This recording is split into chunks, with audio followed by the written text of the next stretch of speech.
वर्ष पूर्व कोर्ट मृत घोषणा करिथिबा महिलांक स्वर्गवास होईछि गतकाली। 6 वर्ष पूर्व बालेश्वर जिला दौरा जर्ज मृत घोषणा करिथिबा महिला रुक्मणी शतपथींकर 87 वर्ष रे परलोक होईछि। जिला दौरा जजठारे कौनसी दस्तावेज नथिबा बेले 2019 मसीह मृत घोषणा करिसंती।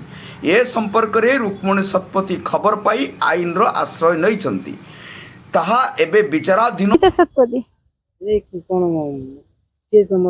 शाशुमा रुक्मणी शतपथी असुस्थ केतबेले हेतिला काली हंचु सकाळे 6टा बेले नीलगिरी ठाकुर महारार तत्कालीन महालदार गोपीनाथ शतपथी दुईटी विवाह करथिले। प्रथम स्त्री निशामणी शतपथी और द्वितीय स्त्री हेले रुक्मणी शतपथी।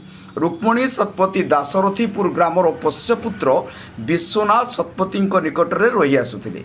नीलगिरी ठारू किछि दूर रे दीर्घ दिन रही आसुथिबा बेले यार सुजोग नहीं प्रथम स्त्रीर नाती नातुणी माने रुक्मणी मृत दर्शाई जमी हस्तांतरित करथिले। खबर पाई रुक्मणी नीलगिरी स्थित सहकारी दौराजज निकट में गुहारी करथिले। गुहारी विचाराधीन थिबा बेले आज